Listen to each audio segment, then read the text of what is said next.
So we are starting with this vehicle starting system, and this is the third system that we are going to see. So first we have seen that there is a battery which is getting charged from the rectifier output of the alternator. And in the second part, that is the charging system, we have seen how the alternator works, what is the regulator, what is the need of regulator. And then yesterday towards the end, I had shown you some very advanced kind of alternator with the overall charging system diagram and everything. So this is not going very much into how the power transmission taking place, exactly how it is generated, and it is not going according to that. But yes, all the systems we are doing one by one. So initially the battery charging system we had seen, then who is producing that electricity, alternator that we have seen, regulator who is regulating that we have seen. Now after that we are seeing the starting system. So the syllabus is designed in that way, that's what I am following, the same sequence. So it is not too much in exactly how it happens, how the power is produced and transmitted, but yes, one by one we are doing it. So one very important part is starting system, and heart of this thing is a motor. So there will be a starting motor and there will be starters.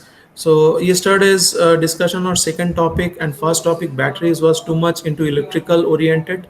Now this topic, whatever starting system is there, this will be towards the mechanical people, okay, because here we will be mainly talking about starting torque and cold cranking and CS and other thing. Okay, so this is more towards mechanical and automobile related topics. So Nitin and Saif, you will have to help us to understand some of the fundamentals. These are the syllabus topics. So condition at starting, so that will be our first slide. Then there will be series motor and its characteristics, then principle of construction of starter motor, and finally working of different starter drive units. So these are given in the syllabus, but there are a lot of other things that we can learn from that. So again, I will be taking 2 hours. So today and tomorrow, I'll be able to cover this third topic, and not everything in this syllabus, whatever is shown, will be done, because series motor and its characteristics, I don't think I have to teach you that. You are learning this thing since your engineering days. Okay, but a lot of new things we will do in this. Okay, so what are the new things? Let us start from that. So there are totally 8 slides we'll do today, and there will be a lot of mechanical related things. So just understand how it goes. So first I am bringing this word, internal combustion engine. I think electrical people also know it.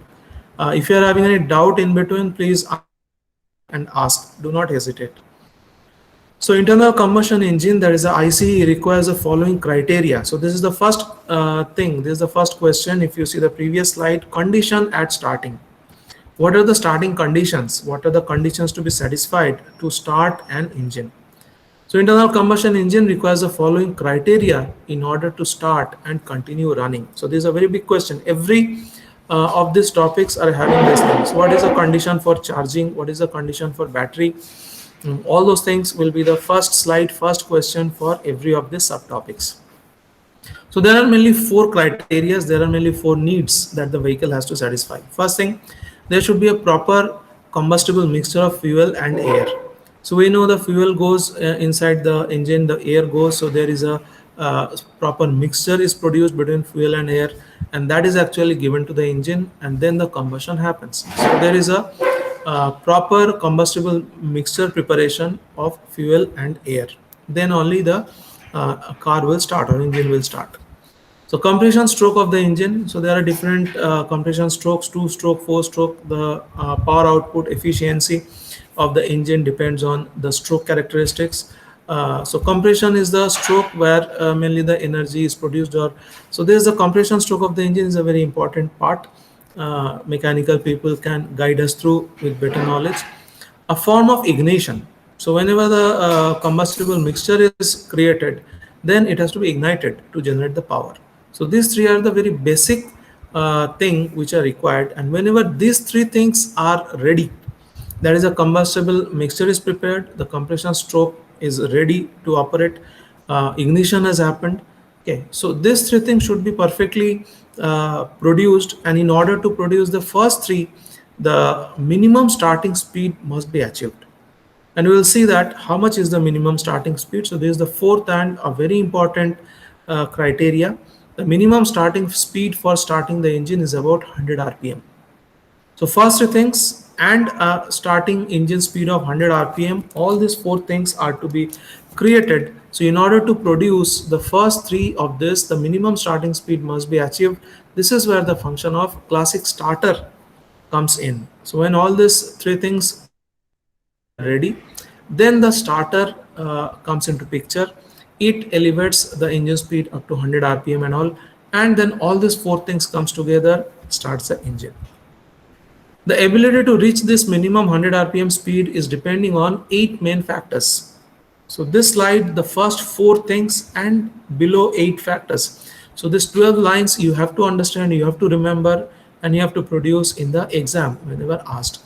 So first 4 lines are requirement for or required criteria in order to start the start and continuous running of the engine. But the ability to reach the speed of 100 rpm, that means the initial part. What are the 8 things? What are the 8 main factors are required that I'll tell you.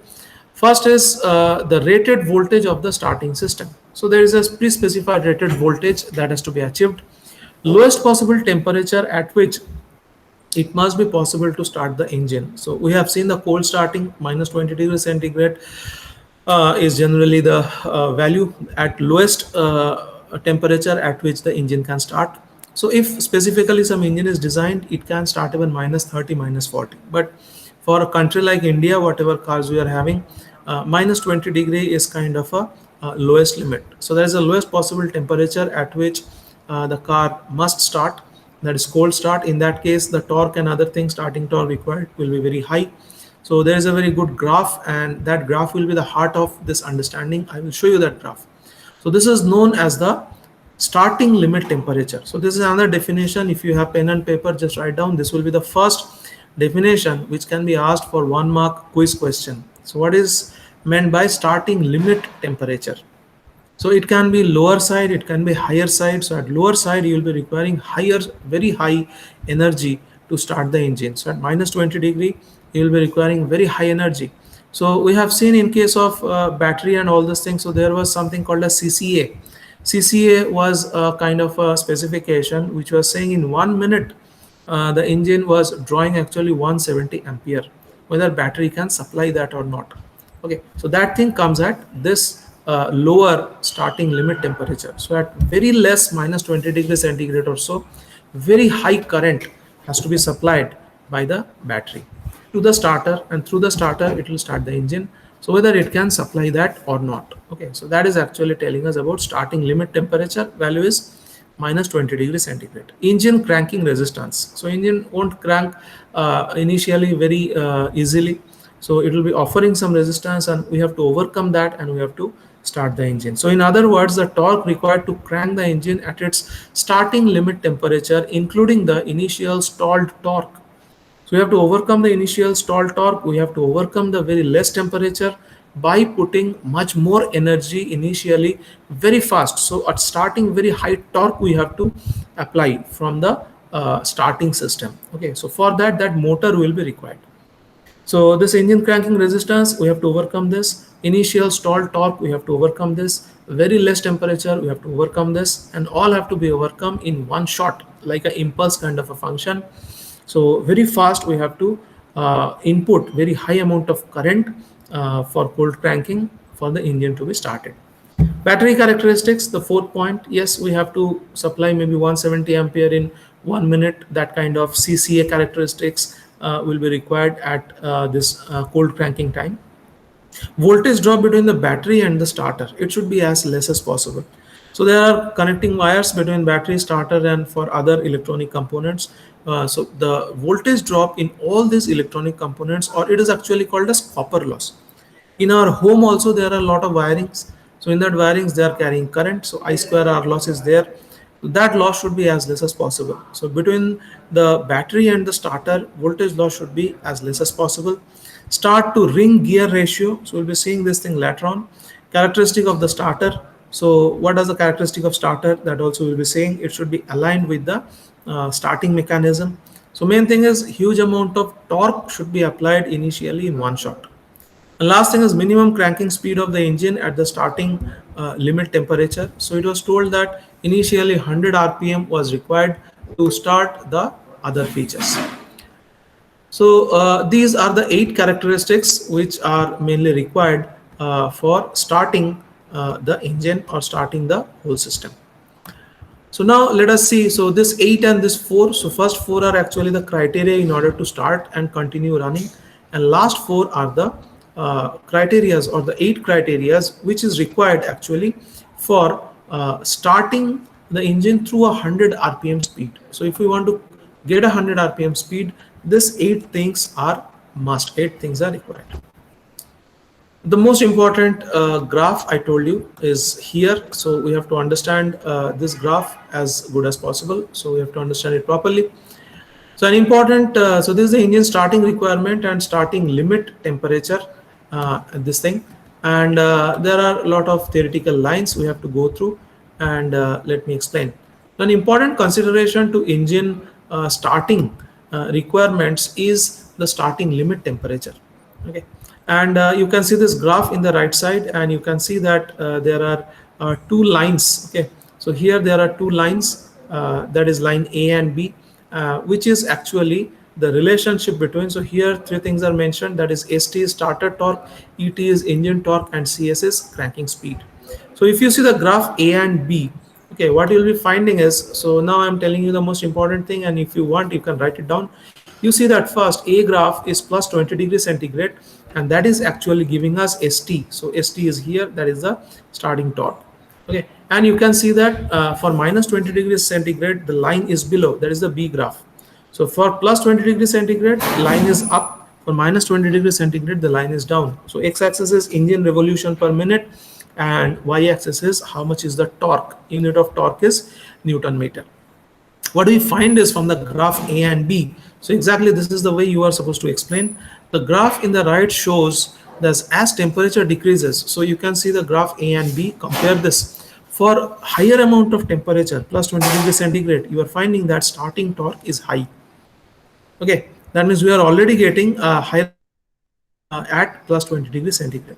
But at negative, the higher starting torque is less. That means we are getting lesser starting torque. So we have to compensate for that torque. That means at lower temperature, we have to input more energy. That is what is understood from this graph A and B. So as temperature decreases, the engine starter torque also decreases. But the car requires minimum a certain amount of starting torque. So if the starting torque decreases with temperature, so this is not required starting torque. Mind it, A and B is not required starting torque. It is starting torque produced by the system. Okay, so at higher temperature, the system produces higher starting torque, graph A. At lower temperature, system produces lower starting torque. That means what we are finding is, if we want to start the car at lesser temperature, okay, lesser temperature means minus 20 degree or something, we have to compensate for achieving high torque. Okay, so this is one negative point of lower temperature. So it says that as temperature decreases, engine starter torque also decreases. So compare the solid and the dashed lines of ST. So A is the dashed line, which is for high temperature. B is for solid line, which is for lower temperature. And for lower temperature, we are finding starting torque produced is less. So we have to compensate that. So at initial point, at lower temperature, the battery has to supply a lot of more energy for starting the car. So this is graph A and B. You have to explain that. Then come to graph C and D. So this is one line which is called the C line, which is for higher temperature, and this dark line or solid line is for lower temperature, graph D. So these 2 lines are for CS, that is the cranking speed, and we are finding that graph also shows that. So this is written here in the pink words. So graph also shows at temperature decreases, the torque required to crank the engine to its minimum speed increases. So you have to compare now this graph C and D, in which case you are finding lesser torque for higher revolution, definitely graph C, because in this case the temperature is more. So if the temperature is more, we are requiring actually lesser torque to crank the car engine. But if the temperature is less, we are requiring higher torque to crank the car engine. That means again lesser temperature is giving us negative. So whenever the temperature is less, you can see that this height is more for the graph D. So whenever we are going to start the engine at minus 20 degrees centigrade, for cranking speed, for attaining the cranking speed, more amount of CS, more amount of torque is required. You can see that. Okay, because this solid line is having higher height.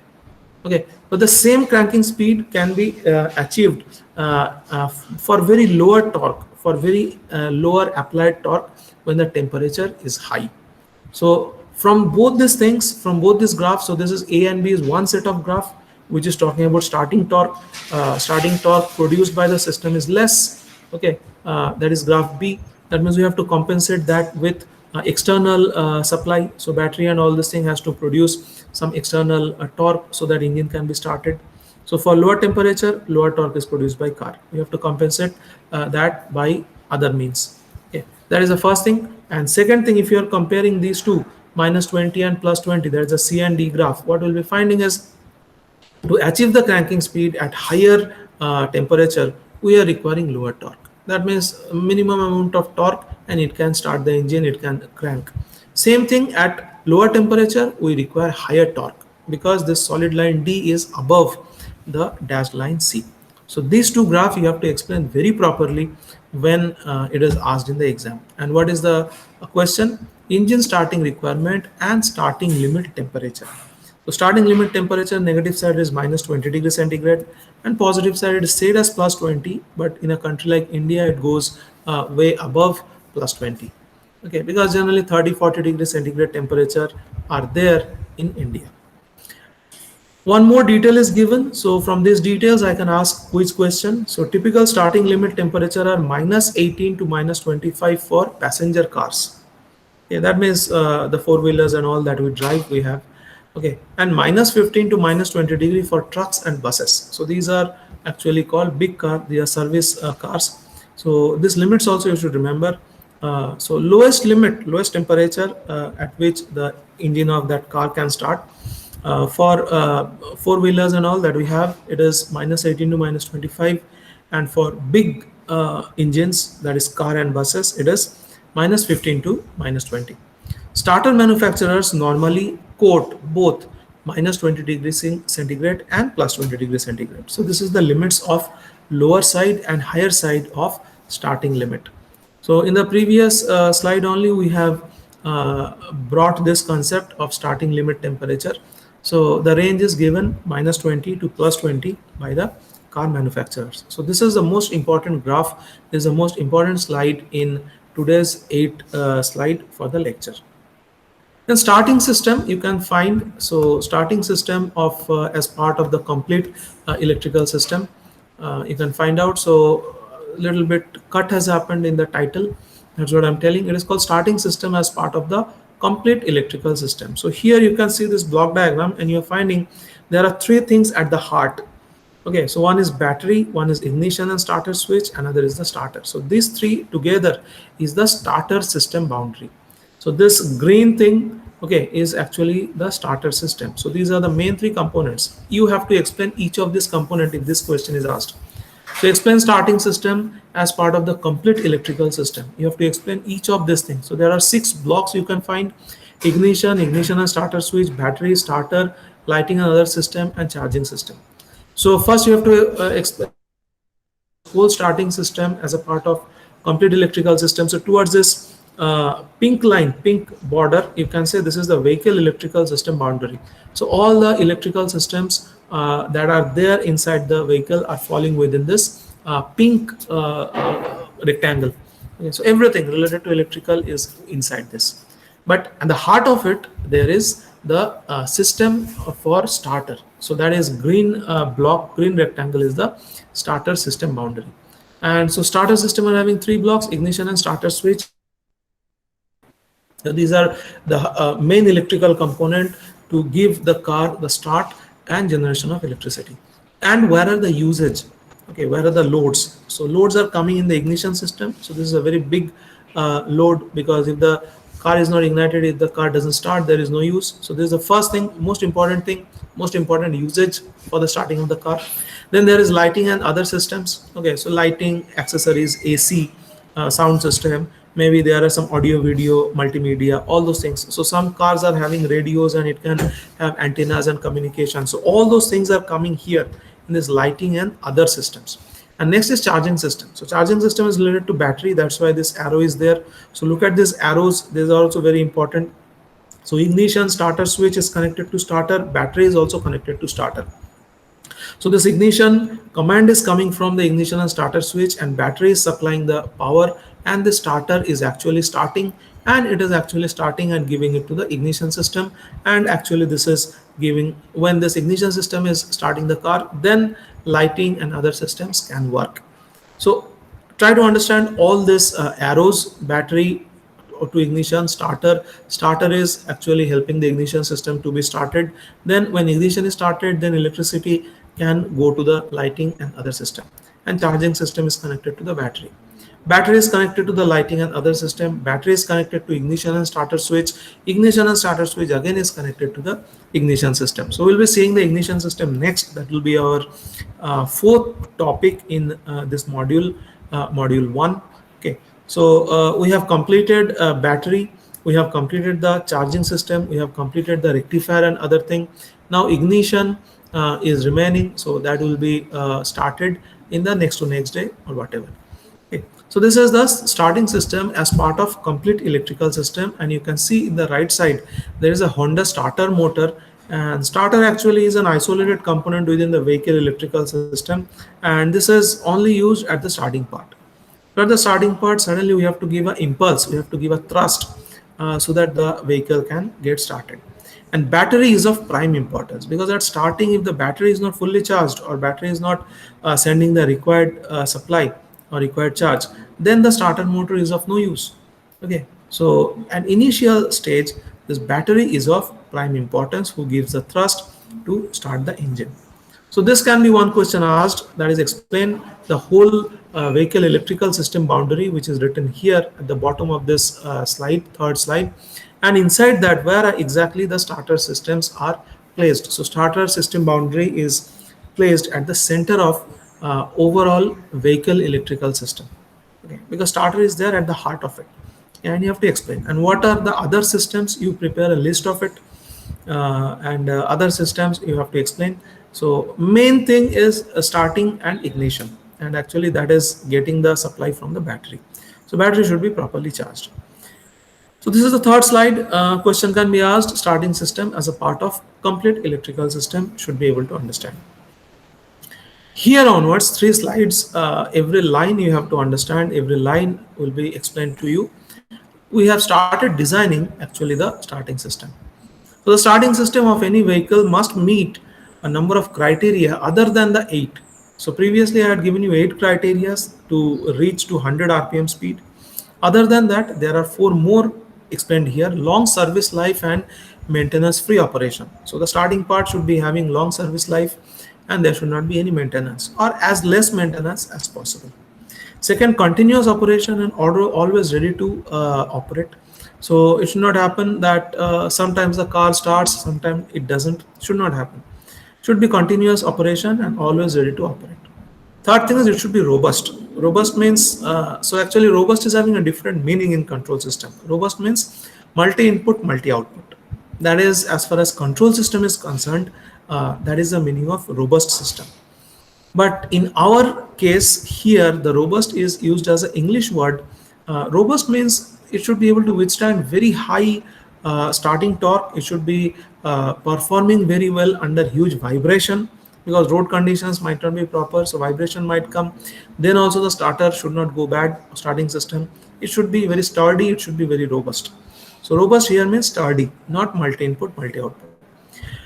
Very big range of corrosion and temperature also should not affect this starting system. So under huge corrosion, because there will be dust, there will be moisture, there will be humidity, there will be some pollutants if the car is in a place like Delhi. Okay. Under that also, the car should be able to, the starting system should be able to perform very perfectly, and within a wide temperature cycles. So always the temperature is low, it is okay. Always the temperature is high, that also is okay. But sometimes temperature is low, high. So that cycle actually makes every component go bad.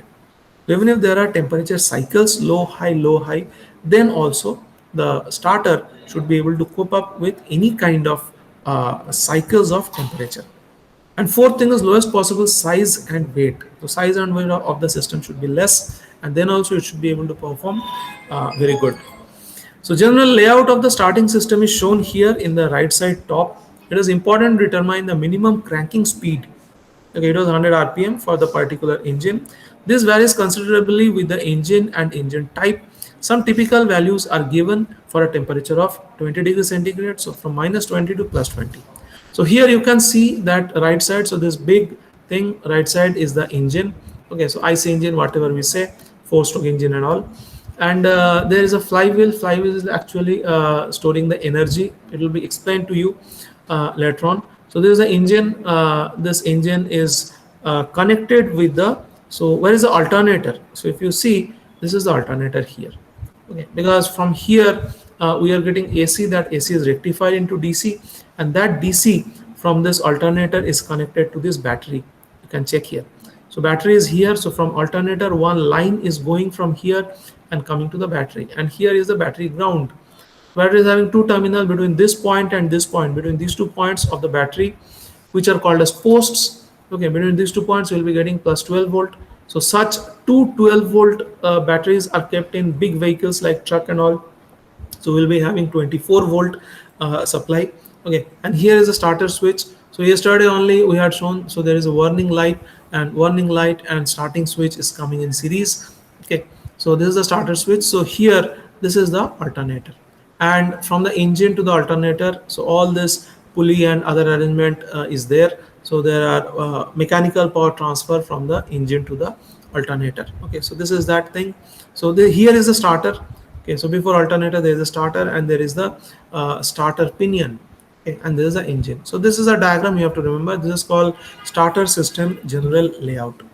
It is said that, very important details given below. So it is said that the rated voltage for the system for passenger car is almost 12 volt almost every time, but trucks and buses are generally 24 volt, because trucks and buses are pulling heavy loads. So the higher battery voltage is require half the current compared to the 12 volt battery to produce the same power. Very important thing, just understand what they have said. So 12 volt is the battery. Let's say for some work, I'm just giving you an example, 96 watt power is required. I said for some work 96 watt power is required. Okay, so for a 12 volt battery, so voltage into current is equal to watt. So a 12 volt battery has to supply 8 ampere current. So how much is the required power? 96 ampere. So 12 volt into 8 ampere is equal to 96. Okay, so 12 volt voltage will have to supply 8 ampere current to achieve 96 watt power for any work, let's say. But if this is two 12 volt batteries in series, that means if it's a 24 volt battery, if that has to supply 96 watt, then it has to only give 4 ampere current. So that's why it is said that trucks and buses are generally 24 volt battery, that is two 12 volt battery connected in series. So the higher battery voltage is required would require half the current compared to the 12 volt battery to produce the same power. That means if I ask you, if it's a 12 volt battery, it has to produce 96 watt. How much will be the current? So it is 96 by 12, 8 watt. But if it is 24 volt battery, that means two 12 volt batteries connected bus and truck. In that case, it has to give 96 by 24, that is only 4 ampere current. So with half the current compared to the 12 volt battery, the 24 volt battery can get its work done. That is why this line is very important. I have mentioned it with a different color. So generally for our four-wheelers and all, battery is 12 volt, but trucks and buses are generally 24 volt. So to produce the same amount of power output, 24 volt battery would have to give half of the current compared to the 12 volt battery to produce the same power. Very important fundamental, remember. It will also considerably reduce the voltage drop in the wiring. What is the wiring voltage drop? You can write down, it is I square into R. So whenever I is more, because R is constant, R is the resistance of the wire, in the electrical accessories in the car, and it is said that the resistance of the electrical accessory wires should be as less as possible. Length of the wire inside the car should be as less as possible, because every inch of wire you are connecting, you are increasing the load on the battery, because whenever there is wire there will be I square into R loss. Okay, so R is a constant thing for a car. So if you are reducing I, how can you reduce I? By increasing the V factor. Okay, so if voltage is increased, I will be reduced. In that case, I square R loss, which is also called as copper loss for any kind of system. So copper loss will be reduced if we are using lesser amount of current or higher amount of voltage. So it will also considerably reduce the voltage drop in the wiring, as the length of the wires used on trucks, buses or commercial vehicles is often greater than the passenger cars. Okay, so trucks and buses, they are using higher battery voltage. In that case, the current is reduced. If current is reduced, I square R loss will be reduced. A very important thing, there is a layout. It may be asked, so you have to remember. And here is the alternator, and it is actually supplying the battery. It is connected with the starter switch and all. We are still in the starting system design. So the rated output of a starter motor can be determined by a test bench. How can you determine what is the rated output of a starter motor? That means what is the limiting temperature it can start itself. So what you have to do is, a battery of max capacity for the starter should be having a drop of 20%. That means if it is having a charge of 100, reduce it by 20%. That means bring the charge down to 80% at 20 degrees centigrade. So this is how we are testing the starting part or starter motor and other things. So how can we test what is the limit of performance of that starting motor? So we have to connect a battery with less than 20% charge at 20 degrees centigrade, and it is connected to the battery by through a cable of 1 milliohm resistance. And this battery will ensure the starter is able to operate even under the most adverse condition. So temperature is less, battery capacity is less, then also, and there is a resistance 1 milliohm, then also if the starter can start. Okay, so we are creating that adverse condition externally, and we are just checking whether the car can start. The actual output of the starter can now be measured under typical operating conditions. The last thing, the rated power of the motor corresponds to. So here the last lines, three main losses are actually given, which have to be overcome to start the engine. So what are the losses in a car? So I can ask you a short question. What are the losses in a car? Number one, power drawn from the battery less copper losses. Okay, so what are the copper losses? Copper losses means I square R loss. So we are not considering the I square R loss in the battery, but in the wire, electrical wires, what all copper losses are there, that we have to overcome during starting. Okay, so whatever battery supply is there, that has to overcome all these three losses and then supply the required torque, and then the engine will start. The first thing, it has to overcome the battery less copper losses, that means wire copper losses. So due to the resistance of the circuit, okay, circuit and other connections. Iron losses due to eddy current. So there are iron losses in the alternator, there are iron losses in every big electrical devices that we are finding. So there are eddy current loss. Okay, so hysteresis loss, eddy current loss, all these things are there, which is called iron losses, that have to be overcome. And third one is friction losses. So whenever something is rotating, there is rotating part, there is friction. So if there are bearings and all, they are reducing the friction, but air friction loss is also there. So three types of losses we have to overcome. Actually, they are motor losses, engine losses. So first is the copper loss in the wires. Second one is the eddy current loss in the motor, generator and other places. Third thing is the friction loss. We have to overcome all these losses, and initially we have reduced the battery charge to 80%. So whatever 80% charge is remaining now, whether they are able to overcome all this, overcome all the minus 20 degrees centigrade, and then also produce the starting torque to start the system or not. So this is how the starter motor is tested on the test bench. Right side you can find out this is the parallel connection. So this is the equivalent circuit of starter system and battery. One big question, you have to draw this diagram in the exam and explain. So here what we are finding is, here is the battery and internal resistance of the battery is shown by this small block at the top of the battery. So these are the battery stack of the battery shown here, and this is the internal resistance of the battery. Ideal value of internal resistance is 0. Okay, so these 2 points, so battery is actually giving electricity between this top line and bottom line. And in the right side, these are the loads actually. So this is the supply resistance. So this is actually the combined resistance of all the wires inside the circuit, and this is the starter internal resistance, and this is the starter, or this is the motor. So this is the starter and motor together. We are calling it as the starting mechanism. So this is the equivalent circuit of starter system and battery. So battery is supplying it, and this is consuming it, the power. So this is positive and negative. So everything is DC. Three very important line is mentioned below. First line is this indicates how the starter output is determined by line resistance and battery internal resistance. So two loads are shown which we don't think are there, but they are always there. One is battery internal resistance, one is supply line resistance.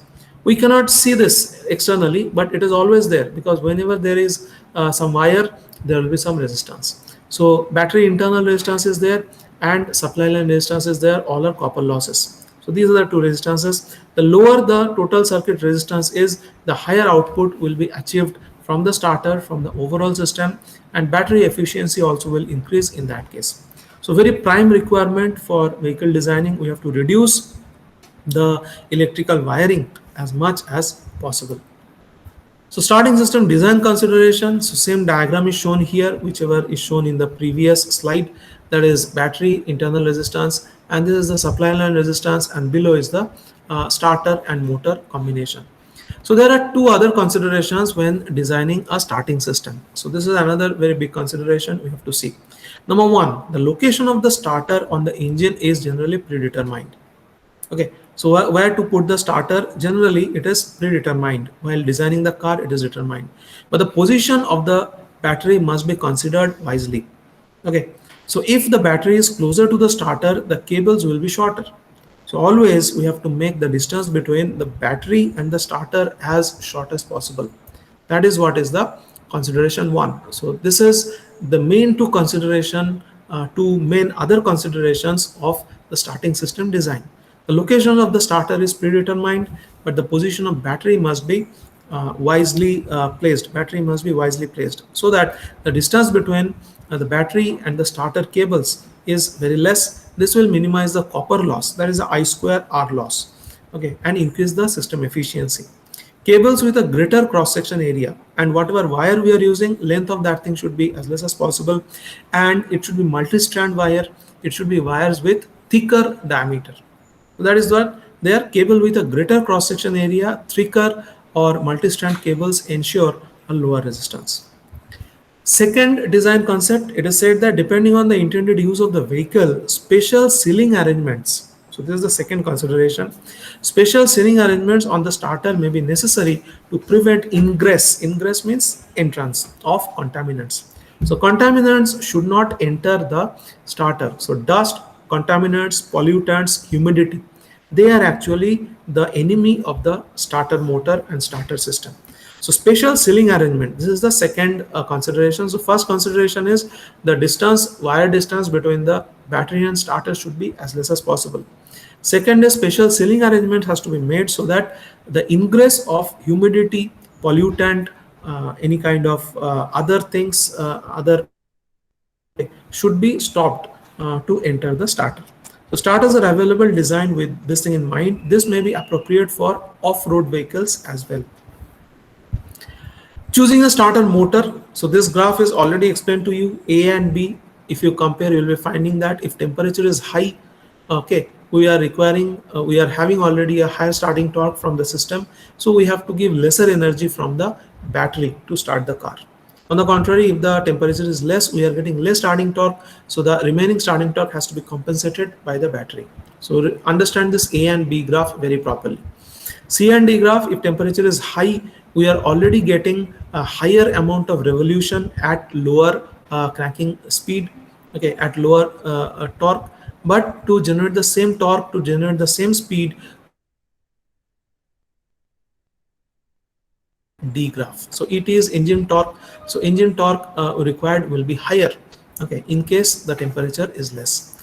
So choosing a starter motor, the starter motor must meet all the criteria as per the figure shown in the left. Okay, the figure shows engine cranking torque compared with minimum cranking speed. So that is this graph. This will determine the torque required from the starter at starting. So at lesser temperature, we will be requiring higher starting torque. At a higher temperature, we will be requiring comparatively lesser starting torque.